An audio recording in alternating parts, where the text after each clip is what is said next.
Thanks for having me. I just wanted to start by saying Lingyung Sheree, Djab Wurrung and Wurrung, Wakan Nutchug, Miring Mirinji, Mornong Mirinji, Ba Merche Mirinji, Kanapur Wakan Nala Mini, and Wurra Meet, Kukan Ba Limpi. So I just acknowledge country, paid respects to the ancestors and the old people, elders, past and present. I spoke in my mother tongue, Wurrung. I've got a short presentation today. I've got about 30 minutes to speak with you all for something that's kind of quite, I don't like using the word complex, but there's a lot in it and a lot to speak to. So hopefully I can plant some seeds of thought and thinking in the next kind of, 20 odd minutes that I have. And sticking around, towards the lunch break and whatnot. So happy to have yarns with people in that space as well. So let's see, because I also tested this in the break, but I may have kind of negotiated one of the first treaties in the country, but when it comes to IT, sometimes it's not my friend. So let's see how we go. So where I wanted to start is with a short video. And for our Aboriginal and Torres Strait Islander people in the room, the video does talk to colonisation, the impacts of colonisation. So just kind of giving that disclaimer up front that there may be some aspects in the video that can be quite confronting or challenging. But I like to use this when we're talking about social and emotional wellbeing because it is spoken and created by the founders of the Social and Emotional Wellbeing Framework, so Auntie Pat Dudgeon, and it talks to all of the elements far more articulated than myself. So we're going to watch that. It goes for about 7 minutes, and then I'm going to start to talk about how we embed those elements of the Social and Emotional Wellbeing Framework into day-to-day practice. So we, the first peoples of this land called Australia, have always been here. Since the beginning of time, our people have lived in harmony with land, animals and spirits of this country. From our old people, we were taught that well-being was connected to our ancestors, our families and communities, our culture and country, and keeping our minds and bodies strong.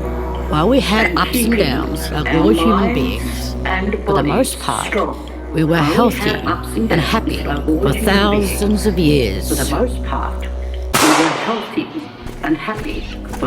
foreign colonisers came to our country, they didn't see us as human beings. The settlers and the new governments wanted our land.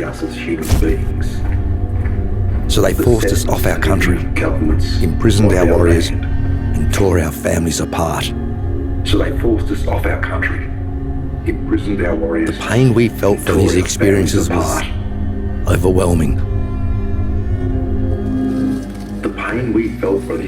A vicious cycle of despair and destructive behaviours began. Which was then passed on to our children. This is known as intergenerational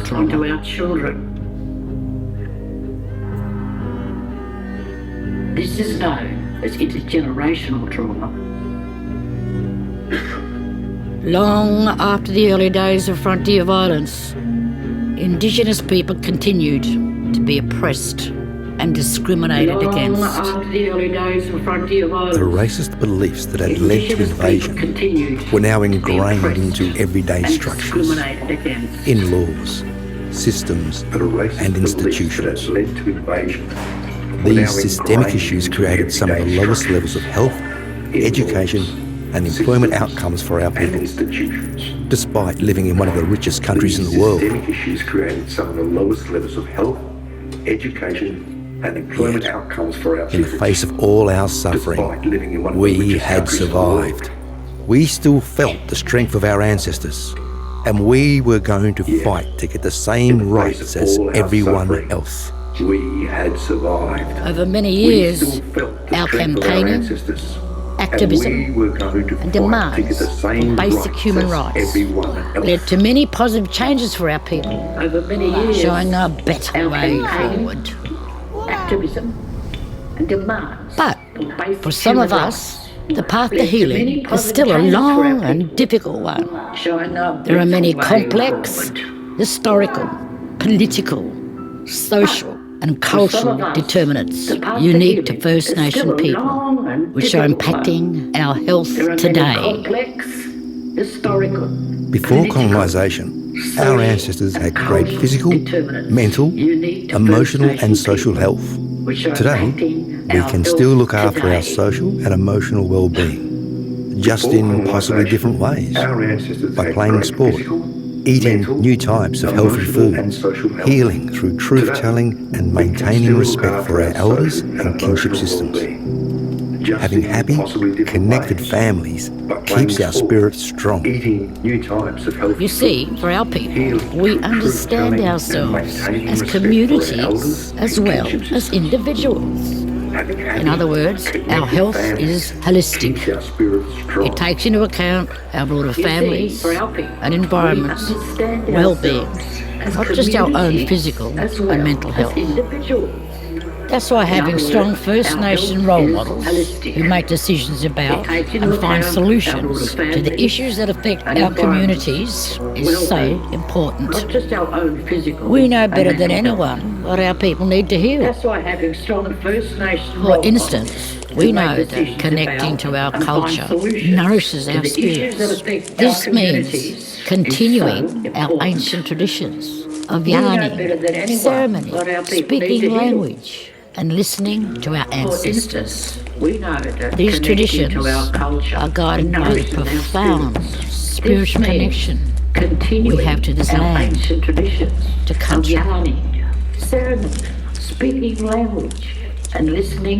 Of course, there is no one single Indigenous culture or group, but many. So how we express our culture, spirituality and well-being will look different for all of us.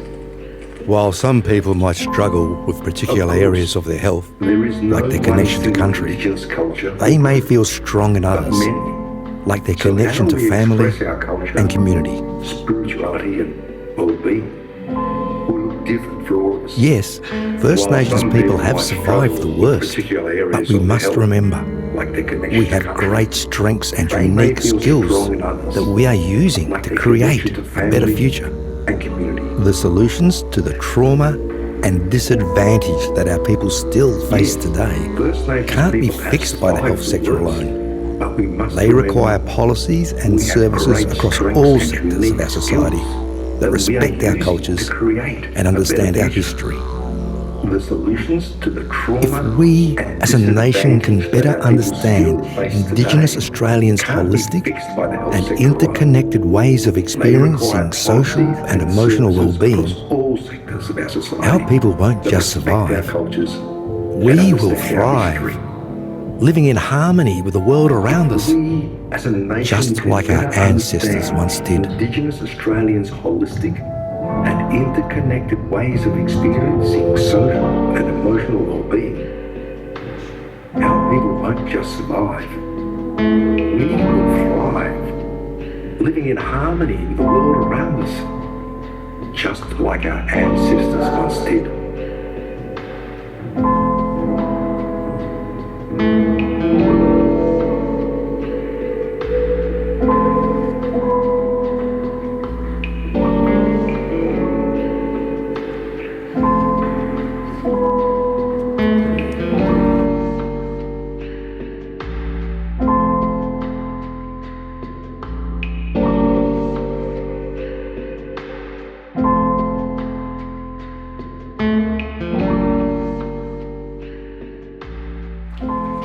So I'm hoping people have seen the social and emotional wellbeing. We refer to it as the wheel or the framework or the model.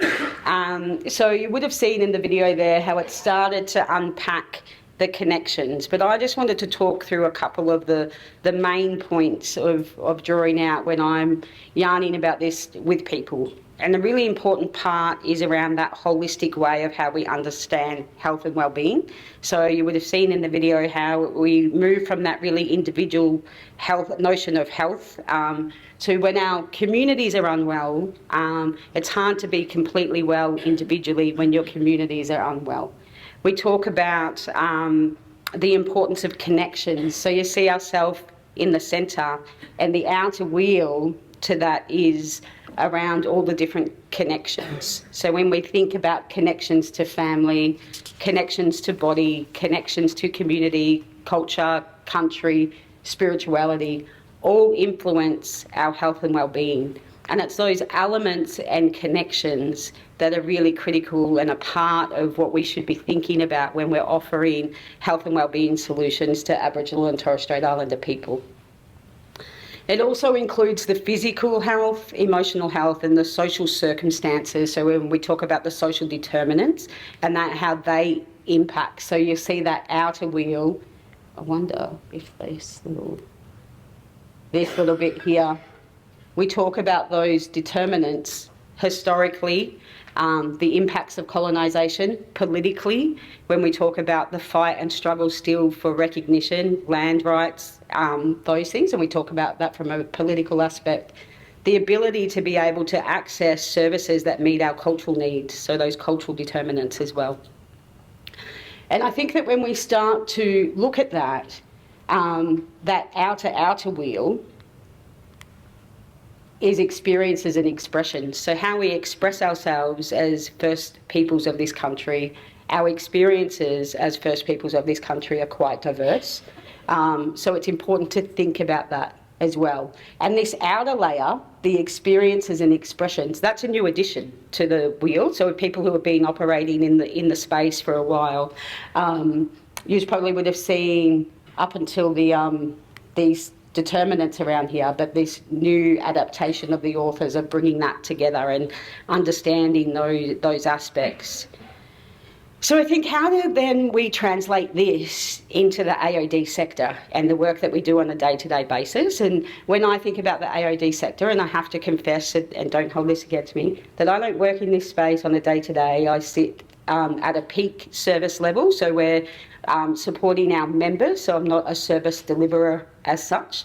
So when I think so don't hold against me if I get some terminology wrong, or it may not be how you're experiencing the sector as well. But when I think about the AOD sector, it's really traditionally is focused on reducing or stopping substance use, managing withdrawal and dependency, or prevention of relapsing.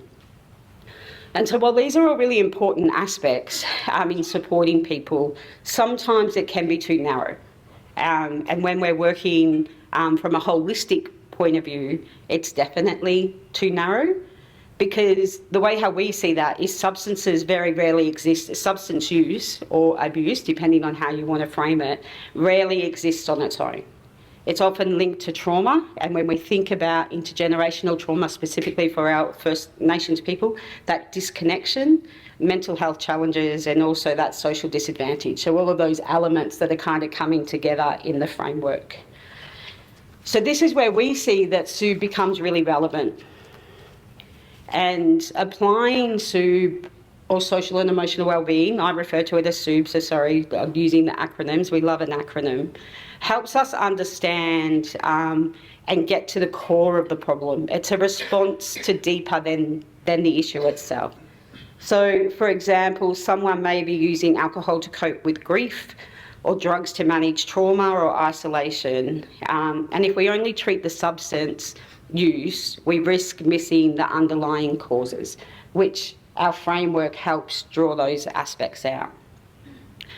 So when we think about applying SEWB in practice, what does that actually look like?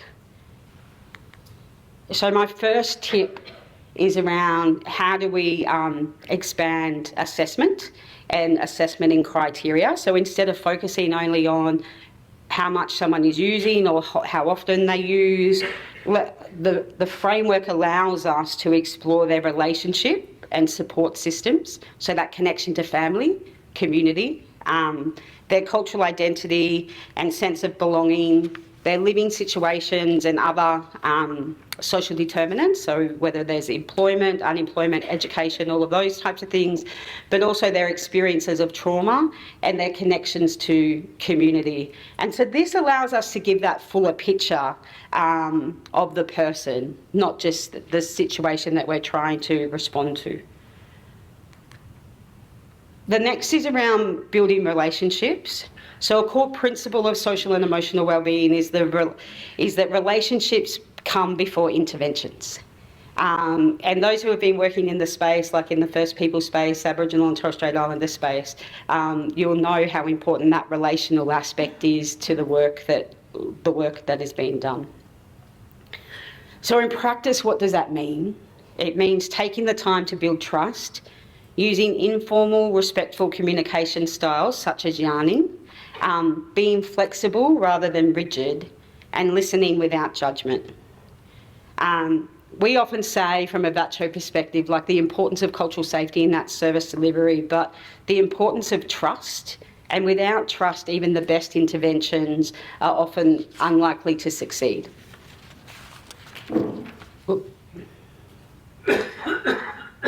The next one is around holistic care. So we heard that in the video as well. How do we move from that really narrow focus to that broad focus and supporting the whole person? So what that might look like and might involve is helping someone to access stable housing and those types of things, the social determinants, supporting that reconnection with family and linking with employment and education, and encouraging participation in cultural activities. So those aspects may be a little bit more broader in scope to maybe what some people have initially kind of thought about in a treatment nature. The next one is around trauma-informed practice. So again, hopefully this kind of language that people are using often, and there's a real close alignment of the social and emotional wellbeing framework and trauma-informed care. But from our perspective, this means recognising that many people in the AOD sector have experienced trauma, including that intergenerational trauma. So when we think about it in practice, what does that look like? It looks avoiding judgment or blame. It's understanding substance use as a coping strategy, supporting emotional safety, and focusing on strengths and resilience. So instead of asking, why can't you stop using? We might ask, what has been happening for you and how can we support you?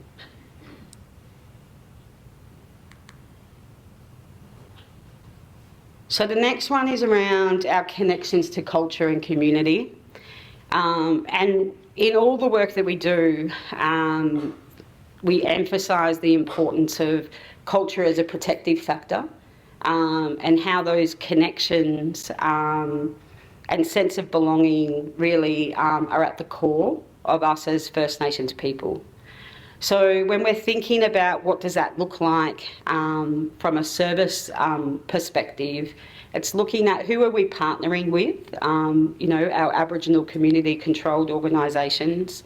How do we involve elders and cultural leaders where appropriate in connections? And also supporting connections to country and cultural practices. All of those elements help contribute to culturally safe care. The next part is around our service delivery or adapting service delivery. So we're thinking about the flexibility in that. So what that means is it requires change at that service level. So traditional models can often be quite rigid and time limited. So when we talk about SEWB, we talk about flexible, person-centred and long-term. And this might include like outreach services, there might be flexible appointment systems, and it might be around group programs that include storytelling and cultural healing.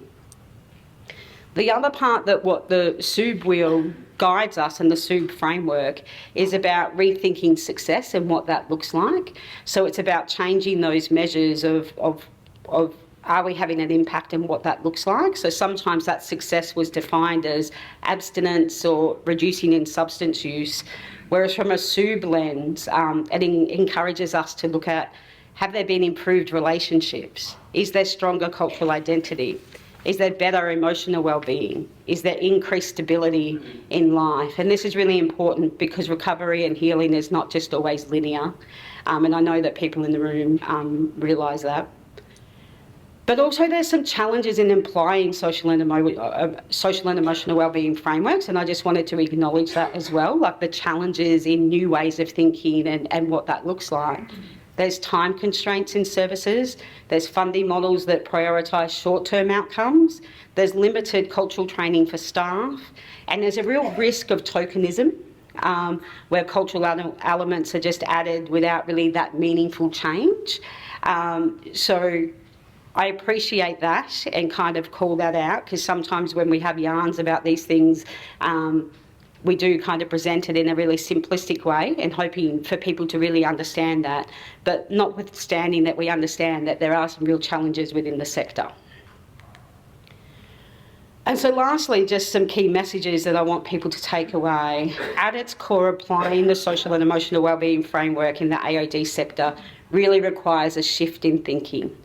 A shift from focusing only on substance to understanding the whole person, from delivering treatment to building relationships, and from managing symptoms to supporting connection and healing. The social and emotional wellbeing framework offers a really compassionate, culturally informed and effective approach to working in the AOD sector. And it reminds us that people are not defined just by their substance use. They're shaped by their experiences, their relationships and their connections.